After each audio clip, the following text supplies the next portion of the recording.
and Sean, breaking through the noise, serving real talk, the genuine choice.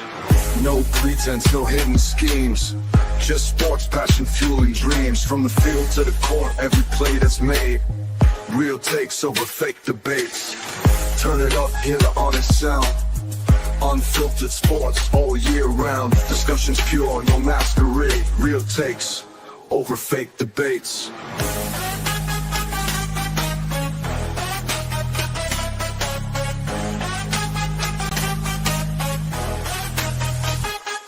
Turn it up.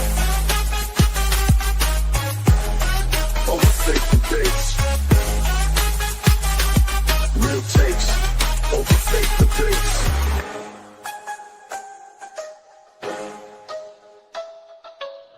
Real takes over fake debates. And we are live.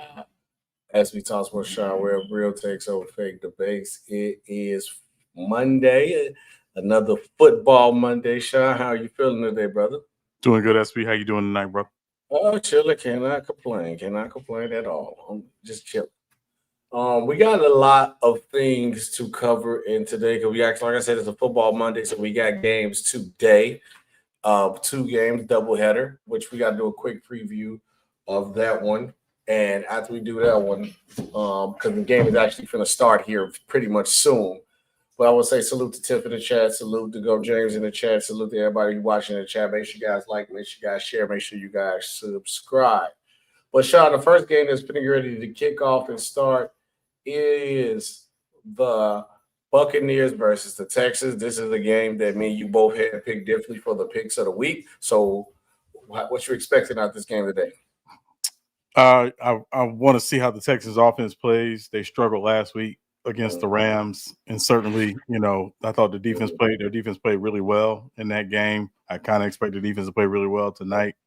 For the Buccaneers, can they get the running game going? I think they need to try to get the run game going. They don't want Baker throwing the ball, all night against that Texans secondary and pass rush. So can the Buccaneers get some balance in their offense? And try to, come out of, Houston with a big win tonight. So we'll see.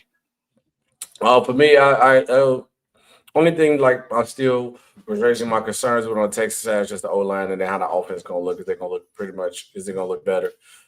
Baker Mayfield and these guys, well, I'm not really as concerned with certain other things, like with the O-line. You kind of know what you're going to get from the Buccaneers. Now they have pretty much solidified who they are under with Baker Mayfield and what their defense will do. They're a pretty solid team. So I still got the Buccaneers winning this game convincingly. I still got it, even though it is in Texas. I'm sorry, not Texas. It's still in Texas. But I can see the Buccaneers coming up on this game. And then with that happening, that means the Texans will start the season off 0-2, and the Buccaneers would start the season 2-0. And we got a lot of 0-2 teams to talk about too, Sean, when we get into the show today. So that's to be another thing to watch too. We might have to be talking about them next week with them being 0-2. But before we get into our week 2 recap, we got to talk about the Golden State Warriors. Real quick NBA before we get into the NFL. The Golden State Warriors offered restricted free agent for Jonathan Kuminga, a 3-year, $75.2 million deal. What's your reaction to this, Sean? Not surprising. I think the Warriors want to keep him with the intention of potentially packaging him to move him for another piece when he's trade eligible, presumably in January. Right now, that he has the qualifying offer. He has not signed the qualifying offer. And as we get closer to training camp, which will be starting here very soon in the NBA season, this is kind of lingering out here. I think a couple of things for Jonathan Kuminga. He's really he wants a role. He wants a steady, consistent role in the rotation, starting and finishing. And right now, it doesn't appear that the Warriors are going to guarantee him that. I know Joe Lacob, the owner, is a huge fan of Jonathan Kuminga. He was a big proponent of him drafting Jonathan Kuminga, and you understand why when you looked at the upside of Jonathan Kuminga.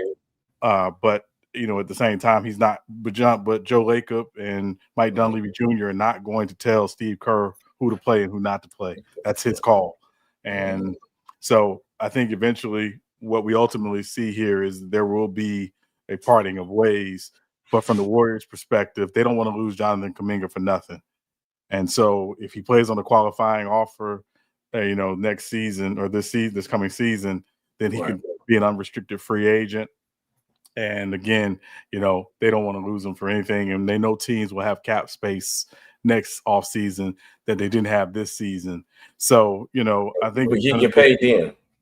Yeah. And I think, again, for him, I think they're just in an impasse. And that's really what it comes down to.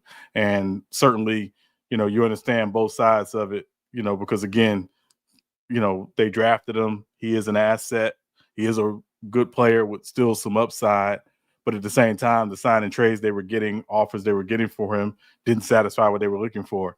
And so their responsibility is ultimately to themselves and to their organization. Kuminga's looking out for his career, and you understand that point. And, so I think it's just some point they're going to have to just, be in the middle and figure it out, and then, see where things are, come January, particularly. If I was Kuminga, I'll just sign a qualifying offer. 1 year, bet on yourself. Because I would say bet on yourself anyway, because they're not going to play you. And then just go get your money next offseason and leave. I think the relationship is actually more sour than they're actually making it out to be, because the Warriors is a good organization, so they're keeping it in-house. But the way Jonathan Kuminga has pretty much been treated during this tenure with the Warriors is not good. And it was with Gordon Hayward with the Utah Jazz. He went through something like this where he was having bad contract negotiations with the team, but he ended up reaching a deal. But after that deal was done, he left and he became an all-star, then left and went to the Boston Celtics. And he said part of that, the reason why he left, because of how the contract negotiation went in a relationship with, even though the whole time they was reporting that now everything was good, but he felt the way. Players going to feel the way. And Jonathan Kuminga understand, knowing that it's the two things that's the problem with the Warriors. One, Steve Kerr will not play. Does not play him enough to where his star potential could show. And then two, he already know once he signed that contract, he's just going to get traded. This is just a contract to sign and trade you. So at least I want to have control of my future where I can pick where I want to go. So if I'm Jonathan Kuminga, I'm not accepting no money. I'm not accepting no deal from the Warriors. I'm signing the qualifier offer, play on the qualifier offer for 1 year, and then I'm walking out. And I'm moving on, going to the next destination where teams will have money. Next up, Sean, we have to talk about week 2. Week 2 has just passed. A lot of games have been played, a lot of footballs, a lot of touchdowns have been thrown during this week. A lot of eyes have been open about certain teams where you're looking at them and you're questioning them. A lot of eyes opening on certain teams where you're looking at, okay, they might be the real deal. But, Sean, one other thing that was going on that was crazy, there was a lot of touchdowns, but welcome back the injury bug. It has been a lot of injuries, big name injuries. First up on the list, we got to go and talk about it. Joe Burrow will undergo toe surgery because he got turf toe. Will be out for at least 3 months, Sean. How big of a loss is this for the Bengals? I mean, it's huge. Obviously, when you talk about Joe Burrow, you talk about one of the 5 best quarterbacks in the NFL on most people's list. But certainly when you look at the season he had last year, he had a great statistical season last year. Obviously, they didn't make the playoffs. And they were coming into this year really, really excited with getting Joe Burrow obviously back and getting T. Higgins and Jamar Chase locked up long term, and feeling like maybe they might have made some improvements with their defense, bringing in a new defensive coordinator, and certainly drafting some young guys on the defensive side of the football. They really, really, truly believed that they were headed to great things. Losing Burrow hurts, obviously, but they do have a capable backup in Jake Browning. He has played, he has experience, he knows the system. He's not Joe Burrow, and can't expect him to be Joe Burrow, but at least they have that. I think they could very well be in the market, because I'm be honest, they're saying a minimum of 3 months. That's the minimum time he's going to miss. He may miss a little bit longer depending on how he's recovering and things. They may go out on the veteran market and may call Atlanta about Kirk Cousins potentially, so I think, Brown is going to be the guy for now, but I think it's going to be a fluid situation based on how they're playing, and, where they see themselves. So, but it stinks. Obviously, you don't want to see anybody get hurt, but, this is why you have a backup quarterback, and this is why you build a team. And I think the Bengals believe they can still be competitive even without Joe Burrow.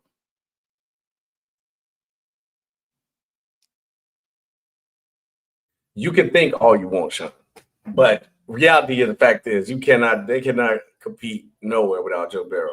They can barely compete with him because you see they didn't make the playoffs, so they couldn't compete with him.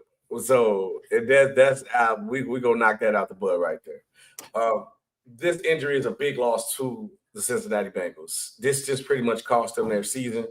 Now, how far were we thinking where they was going to go? I could probably go back and look at our prediction board. Maybe I think me and you both probably had them like third. I had them third in the division. Third. So we had both had them probably like third in the division. I don't know if I had them second. I have to relook at it again.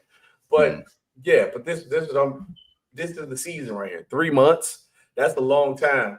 And then you expected for him to just come back mid-season. I honestly think unless you're rolling, but then also if you rolling, the backup quarterback doing his job, do you really want to play? All signs point to just sit Joe Burrow out for the rest of the season. To be real with you, that's what it feels like to me. Just sit Joe Burrow out for the rest of the season. Season over. Tank it away. Obviously, don't tank for none of those. But you don't need a quarterback. But it's looking a little shaky for all those quarterbacks in college that everybody just praise a little too early. But that's a different story for a different day. But no, I think this is a big L for injury for the Bengals. But in a positive light, maybe you can lose out this season, get a high enough draft pick, and draft somebody for the defense, and hopefully you actually pay him on time because you is going to lose Henderson. You're going to lose him.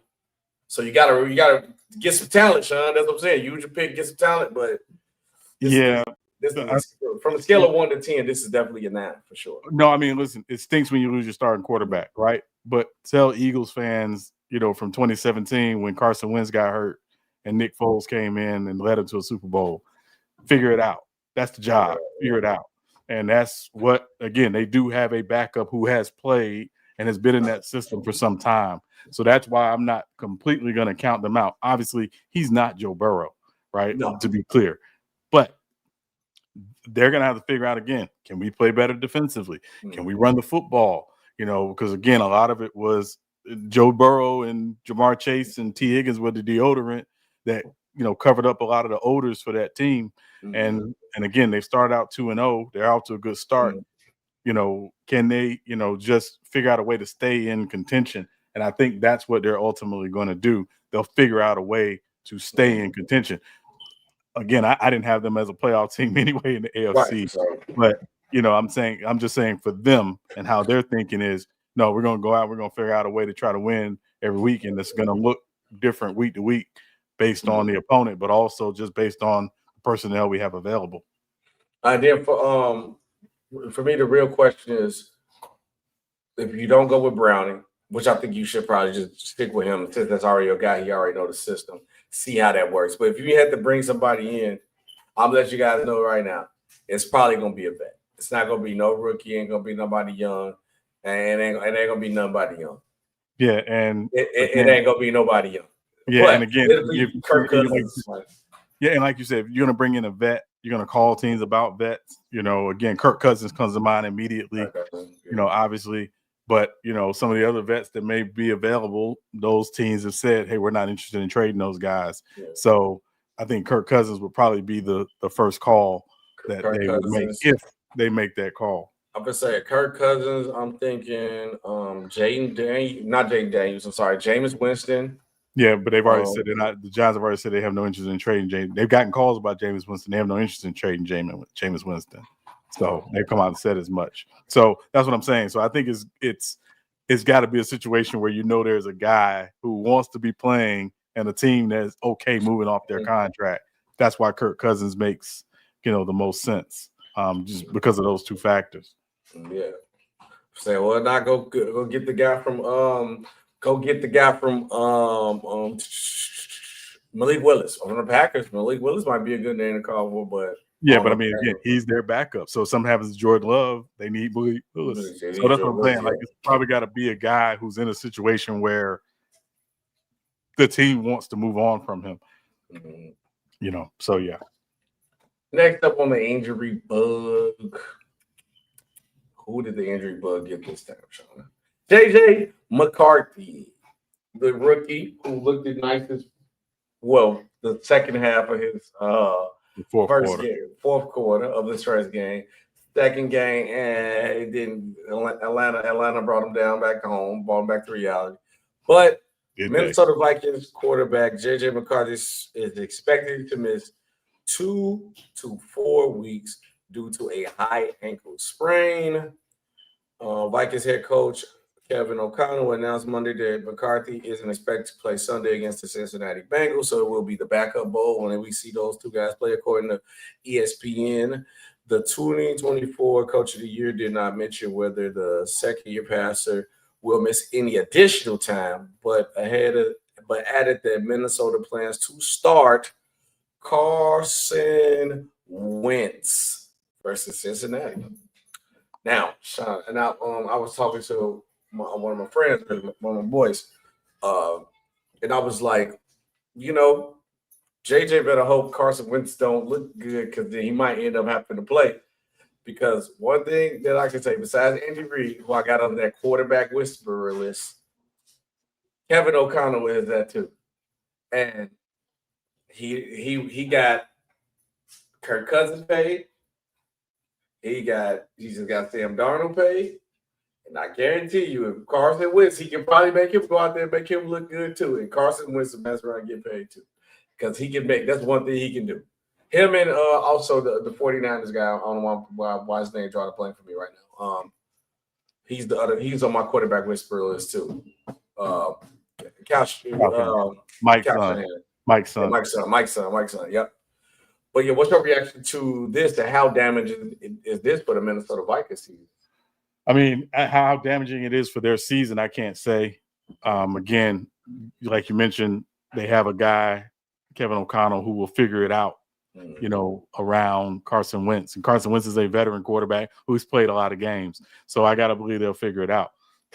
To me, this is more damaging for JJ McCarthy because he needs experience. He didn't play last year because he was hurt.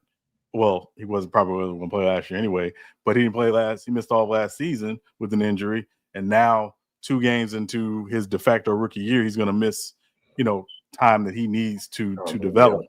Clearly needs to develop, because with the exception of one quarter of football, the fourth quarter of last week's Monday Night Football game, he's looked really, really, really bad. So I think, again, the person that's hurting the most from this is JJ McCarthy, just because he's going to miss invaluable playing time to develop. Well, one thing I want to highlight this one record what the Johnny's talking about, because I actually have concerns too when it comes to this, because on our fantasy team, what Johnny said, injuries are piling up, fantasy moves needed. First of all, I had Wendell Robinson on my bench 2 times in a row, and he just been going off. And I'm like, bro, what's going on? But I got Tua at quarterback. And with all these quarterbacks being injured, I might need to go for a backup or something, Sean. When it comes to the fantasy with all these injuries, and it's hard to tell for anybody who is doing a fantasy league. I would probably say if I was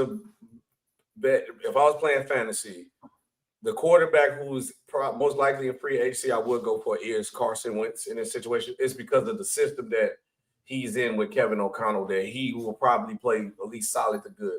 Kevin O'Connell, like you said, Sean, will figure it out. He's on that quarterback whisperers list where he will figure it out. Right. And when doubling that back down to the point with the Vikings, how serious his injury is. For me, for the Vikings, this is like a 6. A 6, just because the guy that you want to be the guy is out and you want him to play. But Right. with how the Vikings are set up, they'll be perfectly fine. Yeah, and I would say just from a fantasy perspective, there's some guys that's probably available in free agency in your fantasy league. So a guy like Russell Wilson, he's only on 5% of rosters in Yahoo Fantasy. So that's a decent pickup if you're trying to find a bridge quarterback until your quarterback gets healthy. Daniel Jones is only on 18% of rosters in Yahoo Fantasy. So there's some guys available in fantasy. Sam Darnold's only on 11% of rosters. So there's some guys available in fantasy who Cam Ward is only on 19% of rosters. So, there's some guys available that, can, plug the hole for you if you're looking for a fantasy quarterback. Oh, yeah. In a way. Next up on the injury bug list, Sean, is Commanders quarterback Jaden Daniels dealing with a sprained knee injury. He's questionable for week 3. Right. I don't think this one is as bad as the other injuries were. I'm gonna be real with you. I don't think this is as bad as the other injuries was. I think Jaden McDaniel will be fine, but the Commanders do not want to risk it too. If he might need to sit out a week, I say go for it, let him sit out. But I think it's football. He usually be fine. But also you don't want to risk your season because everybody got the Commanders on high alert watch because of what they did last year. So they're not just playing just to be good. They're actually trying to compete. So right. But they live and die through Jaden Daniels, though, for sure. Yeah, and again, if you're Washington, you got to take the long-term approach, right? If he's not healthy, you don't put him on the field. That's your not just your present, that's your future. And I always remember just using Washington as an example. RG3, his rookie year got hurt and tried to come back and probably shouldn't have come back. And obviously we know how that story ended with Washington. I think they've got to take an organizational decision, here about Jaden Daniels. If he's not 100% and that knee is an issue, then you got to play the long game. You cannot play because he is your franchise quarterback and for the next, presumably 15 years. So don't play around with that. No, I wouldn't play around with that at all. Next up on the list, which one is big for the Bears on the injury bug? Where the bug? A boom, injury bug has bitten the Bears. Jalen Johnson, Double J, got could miss the rest of the season with a groin injury. How big and damaging is this for the Chicago Bears? Because I don't think you want to lose up. I don't think you want to lose nobody after giving up 50 on the defense after giving up 52 points.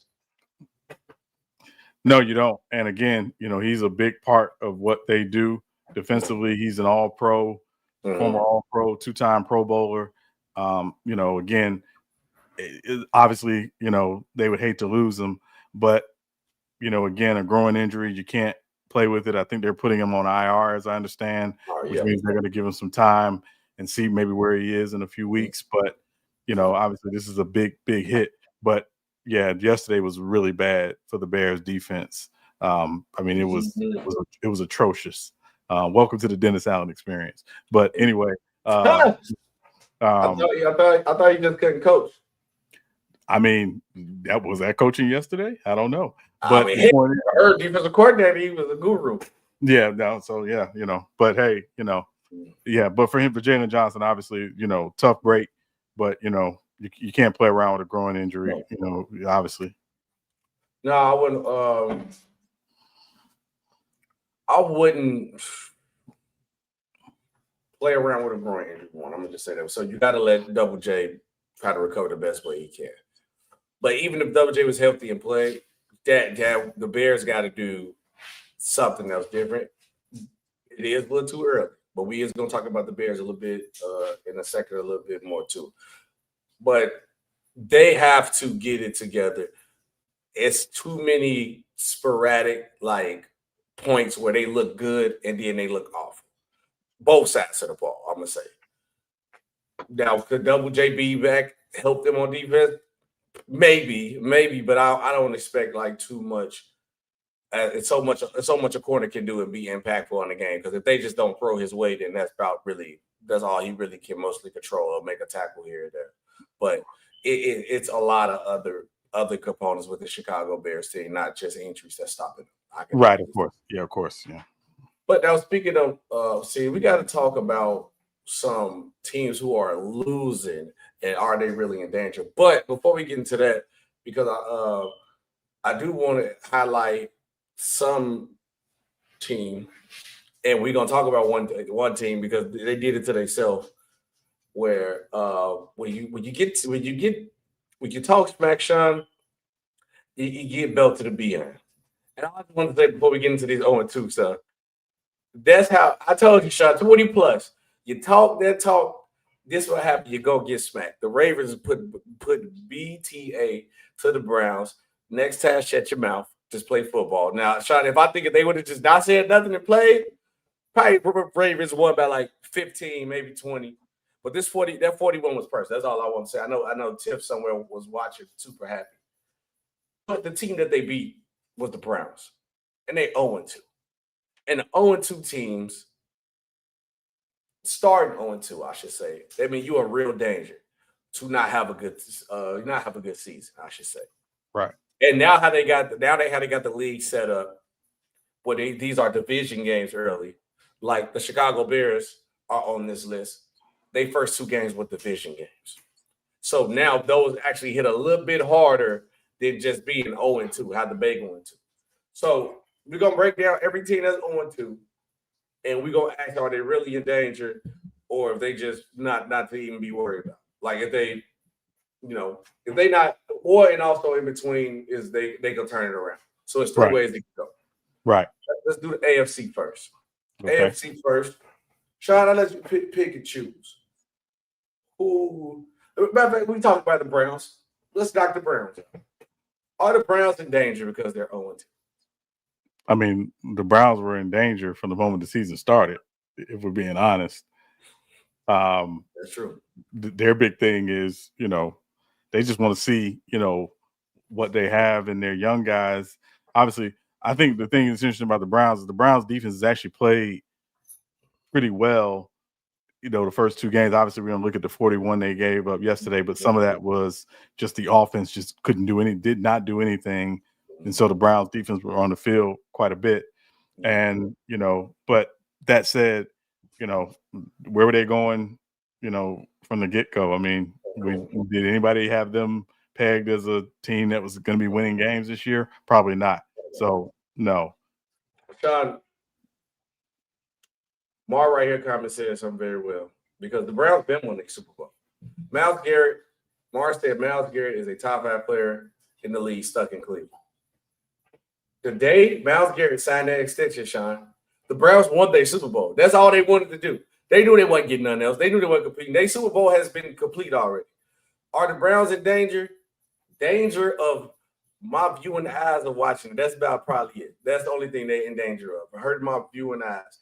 But this team wasn't expected to do nothing. They're tanking pretty much. So you can't be in danger when you're already planning to tank. Next up, I'll take this one.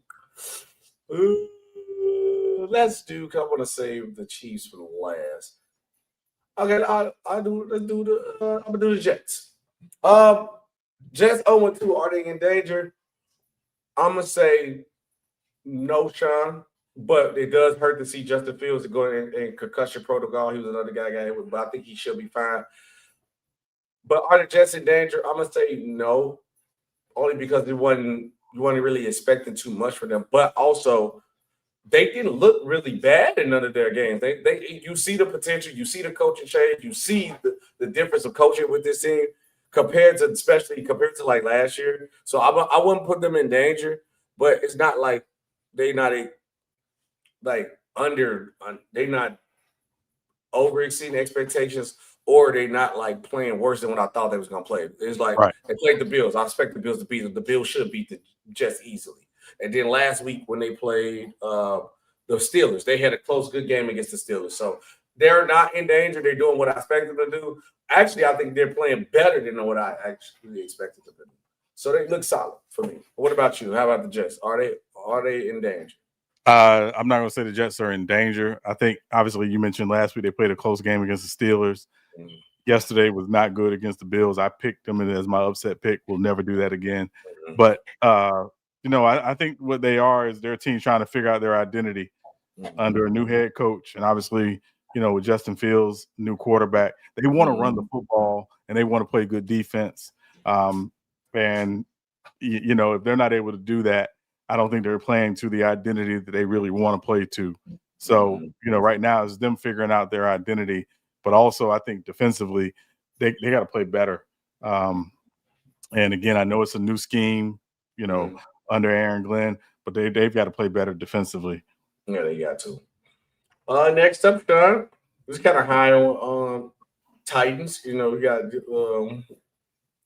players with a history. Now, I wouldn't say this team, but 0-2 Titans, are they in danger? I'm not going to say they're in danger. I think, again, yesterday, it was actually a pretty competitive game until probably about midway through the third quarter. I think they're asking a lot out of Cam Ward, rookie quarterback making, obviously his second start, and again, running the football. Can they run the football better? Can their pass catches, not have key drops? So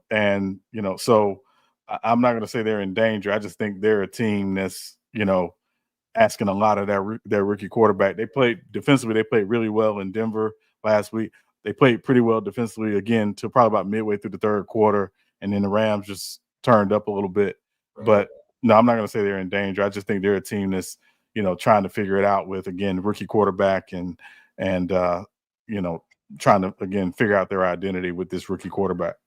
The Titans as a team in danger? No, but who's in danger is Cam Ward, because you hit it right on the head where you said they're acting a little bit too much for him. I do think they need to simplify it down a little bit. I gauge number one pick, but he's still your franchise.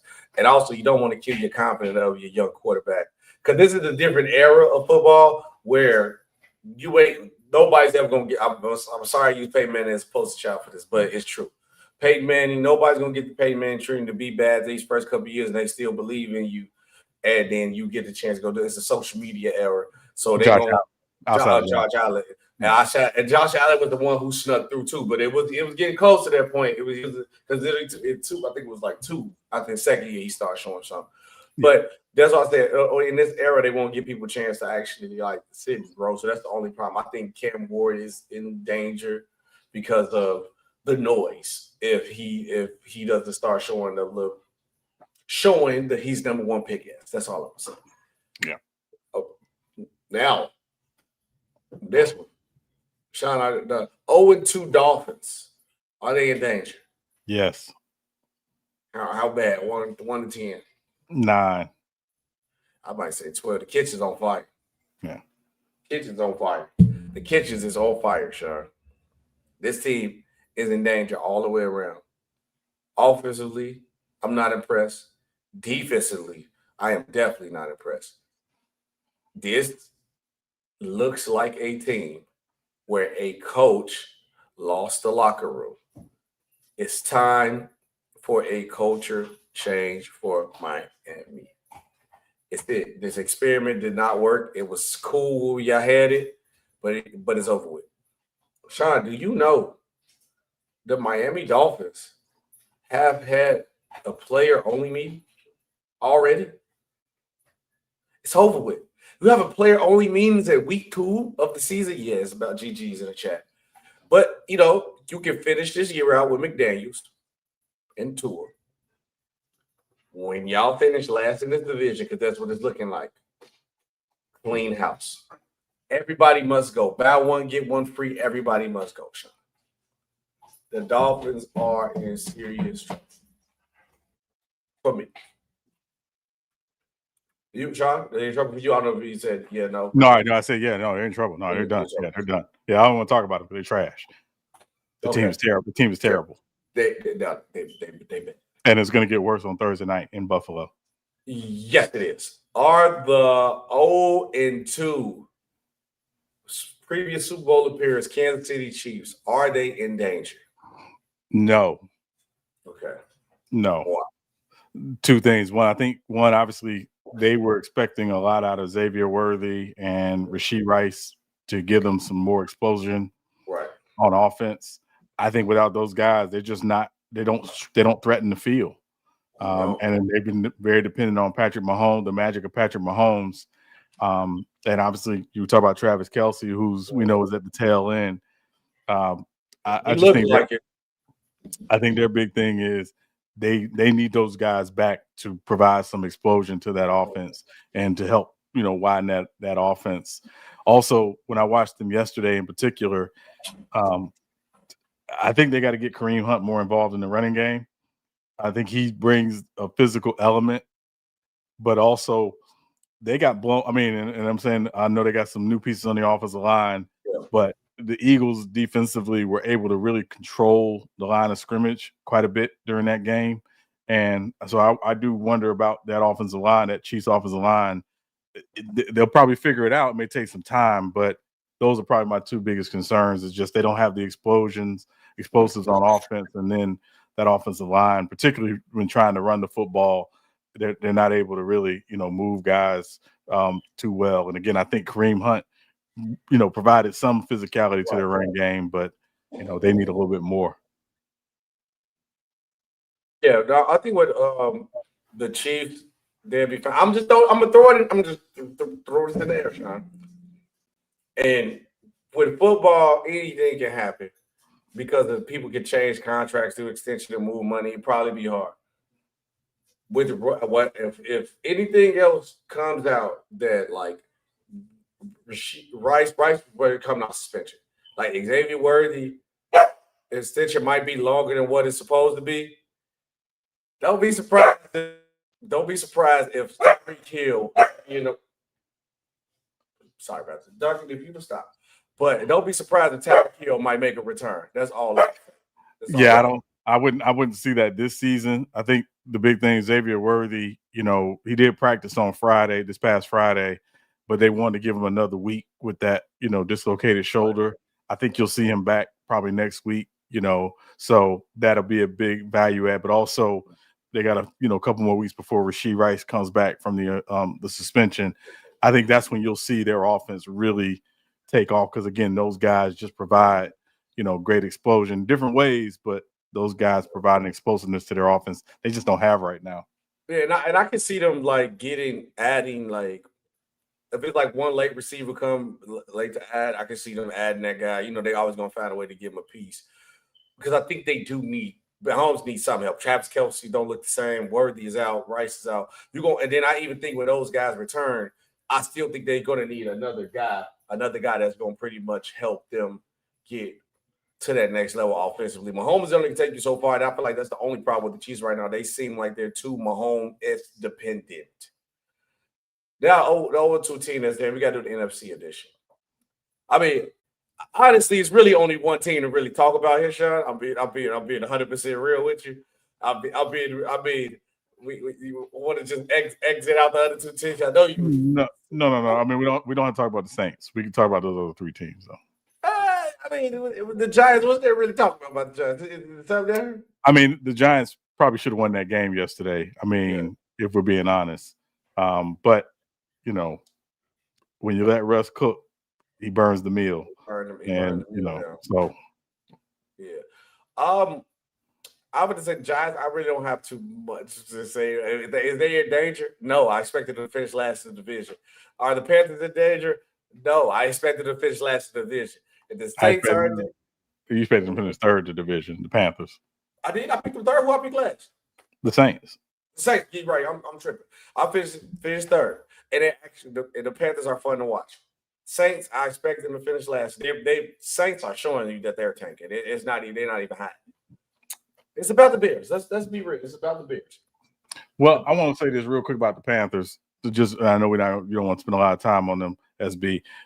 To me, the big issue with the Panthers is obviously they got deep in the hole yesterday, and they were able to make it a game late in the game, but they can't keep playing out of a hole.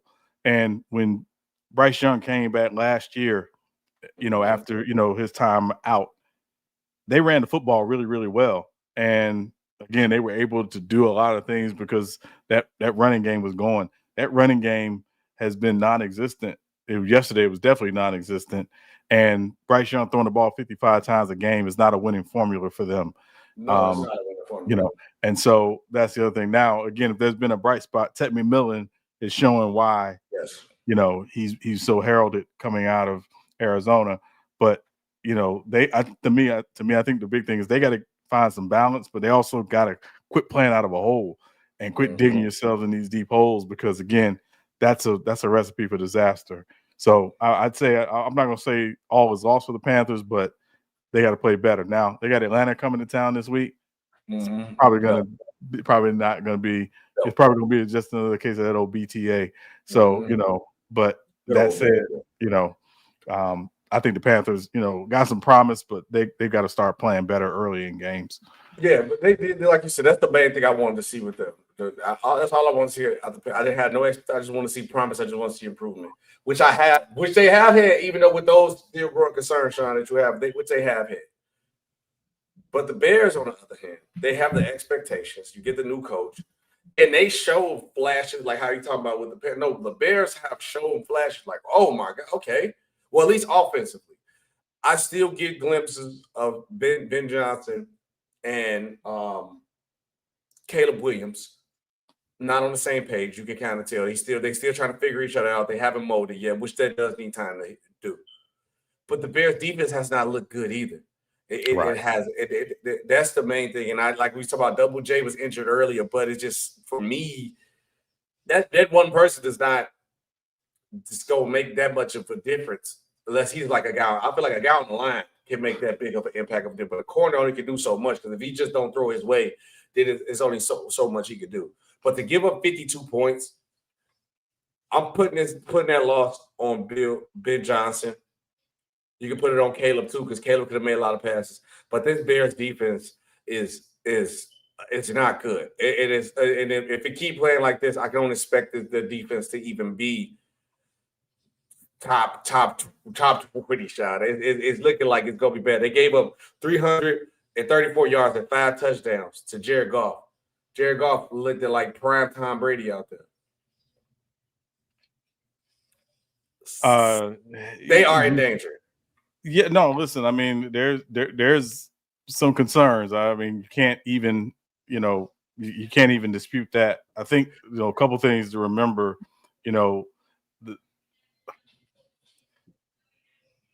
Jared Goff, that first early on in that Ben Johnson system, it took some time, right? And so I think that's the same thing we have to think about with the Bears and with Caleb Williams in that system. It took some time.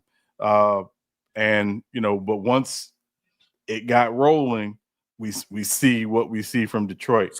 I think it's going to be the same thing with the Bears. It's going to take some time with Caleb Williams in that new system and Ben Johnson. But again, to your point, defensively, they have to play better. They cannot put the offense in this position where they have got to go. You can't ask a new offense to go out and score 53 points to win a game. It's not going to happen. It's not going to, not right now. And not against a former team too. It's not realistic. It's not going to happen. Right now, again, if there's been a bright spot for the Bears, it's obviously, for me, it's been Rome Odunze, that he's shown again why he was a top 10 pick and why the Bears fans should probably be very excited about him in the future. But this new offense, they're still forming, and it's going to take a while for them to norm. So this offense is still forming, so it's going to take some time. The problem is, John, this is Chicago. In Detroit, you can sit, be trash, be bad, have a losing record, and tell the fans, hey, we going to be better, just watch. Because in Detroit, I'm still shocked that Detroit is this good, Sean, back to back. My whole life, Detroit has been a bad team. So you can sell that to Detroit fans. You can't sell that to Bears fans, and then especially at a position where the Bears have not had a good elite quarterback, where Jay Cutler is possibly in the conversation one of the Bears' great quarterback. So that tells you a lot different when it comes to the Bears situation. So they're gonna take it very seriously. Right. Now, before we get into our real take or overreaction, we do got another game headed tonight. My Chargers against the Raiders. And as always, the Raiders. I got the Chargers winning tonight. Sean got the Raiders. What's your game preview? I can tell you right now, Justin Herbert, we got to lock in. Our wide receivers got to play their role. This game hit a little. I'm mad this game is so late, but I'm gonna stay up and watch it. Is because I feel if anybody on the East Coast, the game probably don't start to 10 o'clock, 11 o'clock. The game might not be over to 1. For me, I think it's 10. Wait, I'm looking at this. Now it's now my time. Now my time. So yeah, I'm still gonna be a watch my Chargers, get this dub on these Raiders. My expectation is one thing we need to make them play our style of football. You should see a very great chess match tonight against Pete Carroll and Harbaugh. They got a history that goes back very well. So don't expect to see some of these silly plays. It's going to be a real chess match of a game. I got the Chargers coming out big on the other end.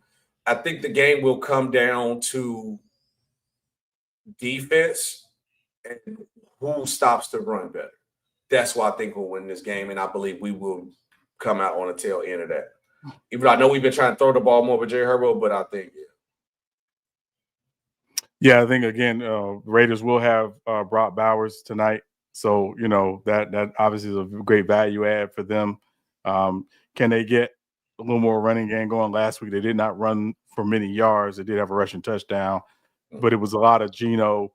And the passing game he threw for over 300 yards last week in New England. I don't think that's a winning formula tonight. I think they got to be a little, again, to your point, a little more balanced. And also defensively, you got to protect that defense. Because, again, the Raiders' defense isn't great. It's solid, but it's not really great. It's not really great. So, can they, play ball control and, again, keep your defense on the sideline. So I think I got the Raiders winning by 1. That was my pick. I'm going to stick with that pick, but should be an interesting game. Don't know if I'm going to make it through the game, but we'll see what happens. But y'all know if you're going to make it through. I'm going to make it through. I'll make sure I stay up.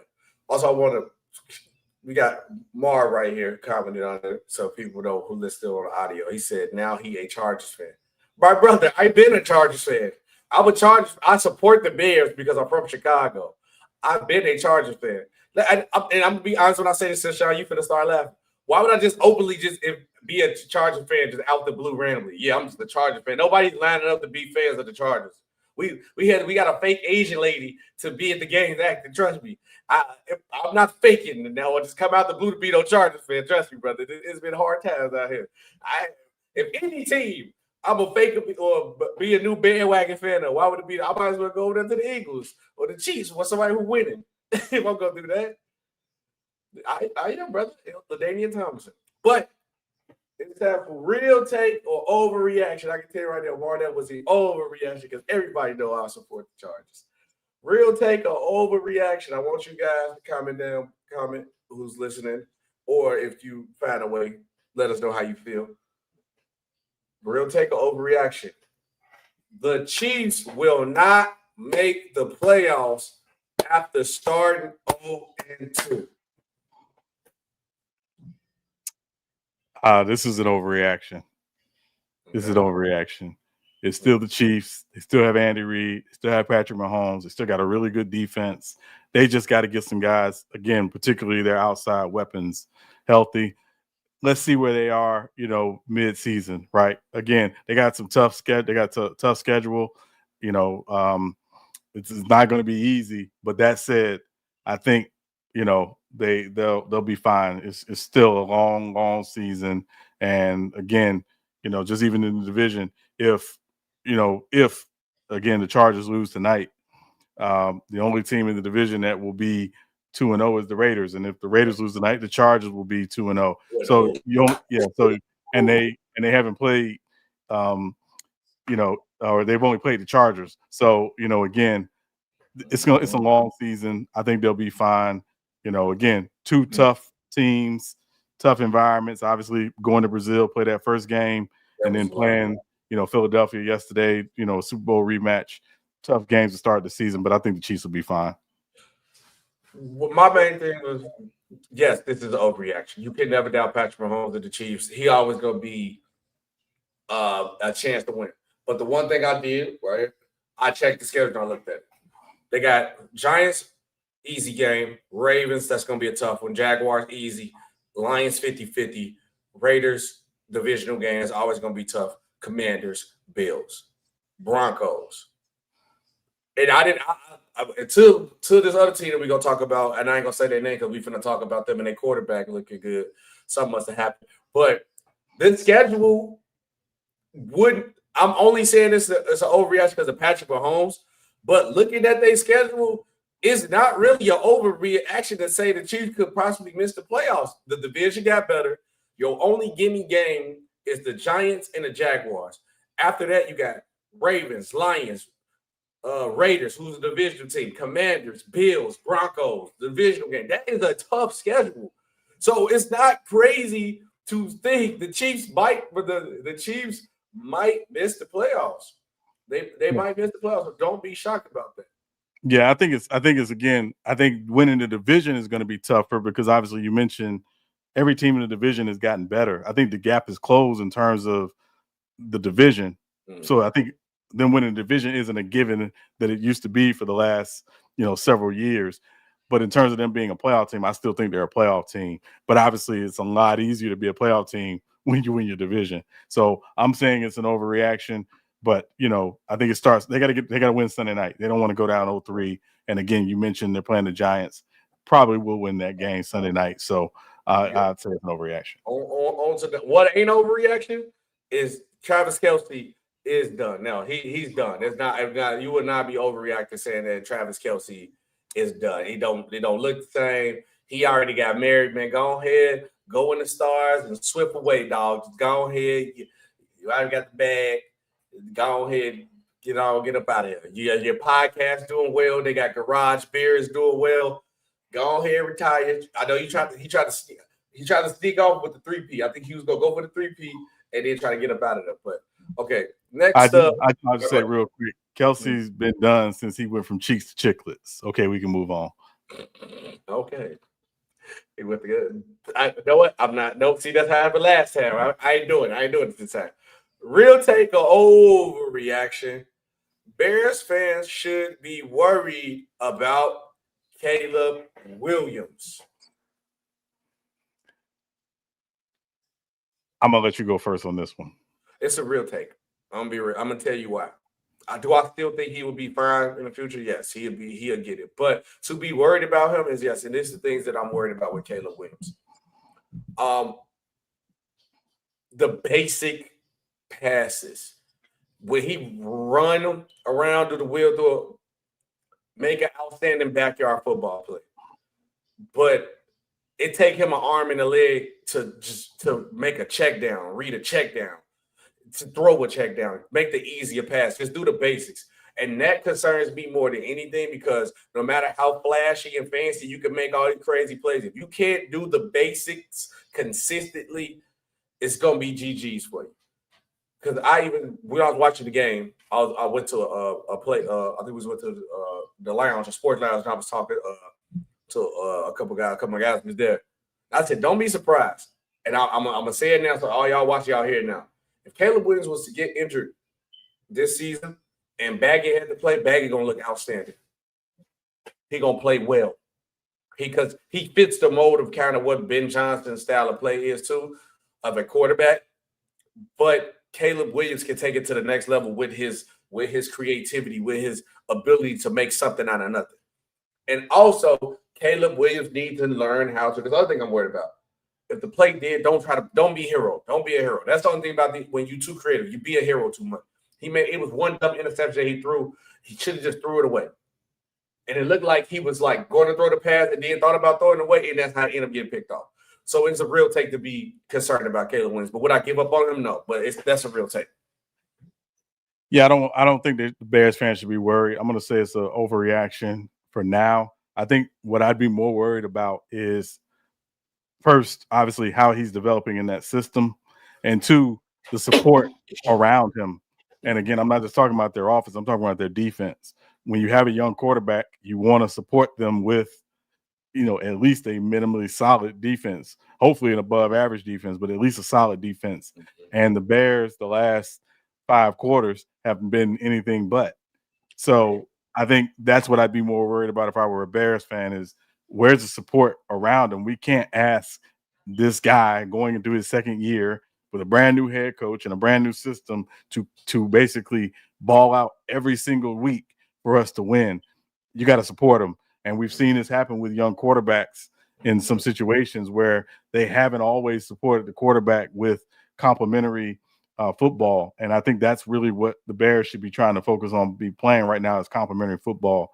Last week, again, in Monday Night Football, it started out that way. It looked pretty good, but, obviously it went south in the fourth quarter. And yesterday, I don't think it ever even started. So from my perspective, I'm saying it's an overreaction, but I'd be more worried about how the entire team is playing, not just Caleb Williams. Last one, real take or overreaction? Hold on. Real take or overreaction?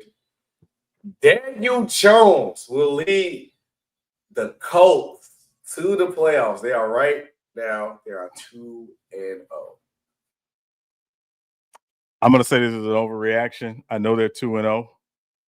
They pulled a close one out yesterday against the Broncos. But the Texans are still in the division. Until I see them play the Texans and beat the Texans, I'm saying this is an overreaction because I still think the Texans are the best team in that division.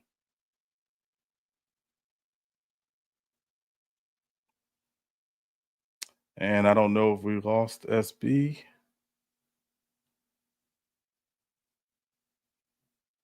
Yeah, we might have lost SB. That's all right.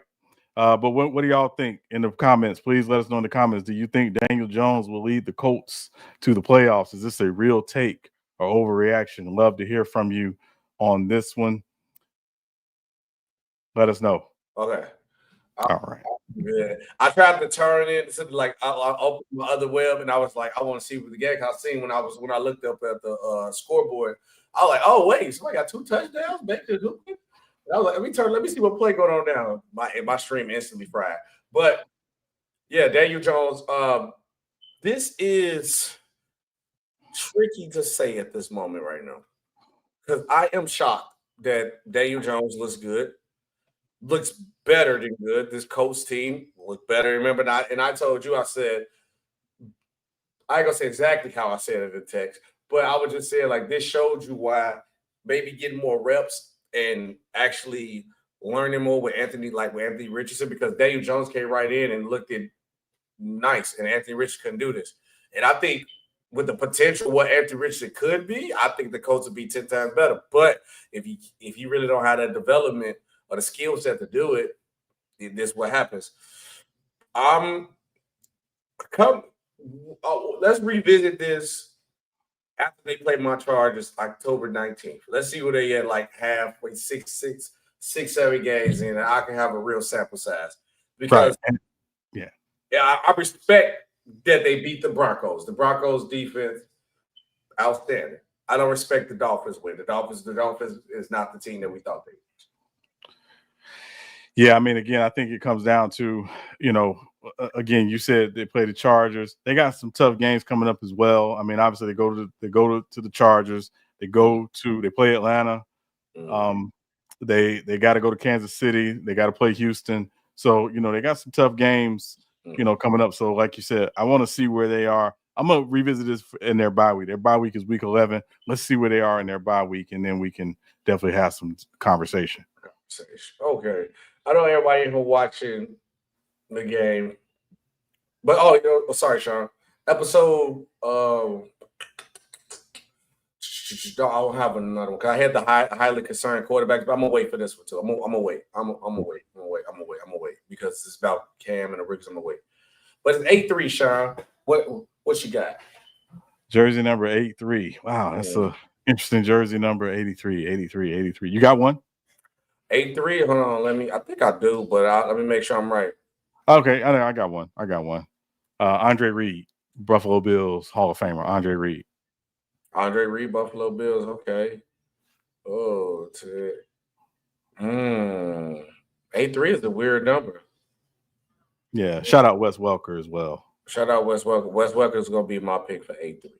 So, Sean, I also wanted to say, so obviously, we're on FYF now, Go James Kingdom and all that.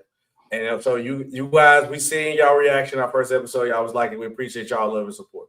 So now at the end of the show, some days depending on, we will have a call-in feature where y'all could possibly come up and call us in. But I'm telling y'all now, it's gonna be our roots that we let y'all know. Y'all did all that talking. There's a lot of names I've seen circled. So when we do this, we and Sean want. I want to see y'all names. I remember the names, and I seen y'all comment on the videos, and I appreciate you guys watching.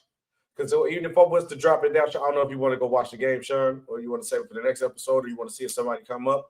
Well, I know because the game is on. The game, let's say for the next episode. We'll do it next episode. But we have heard y'all. Y'all have spoken. It's a certain way we explain how we gonna do it when we do it. But just know we heard y'all. We see that y'all guys want to be a part, so you guys want to call in. So we'll go through how it's gonna work. Is we're gonna go through the show. After the show, we're gonna drop the link. Let you guys come up, talk about your team, and I'm gonna keep explaining tomorrow that I am a Chargers fan. So you know. But we appreciate you guys watching. The game is on. Sean want to get to watching the game. We already missed the quarter, Baker Mayfield. So we will see you guys on the next one. It's been SB, Sean Webb, and we are out of here. Peace out.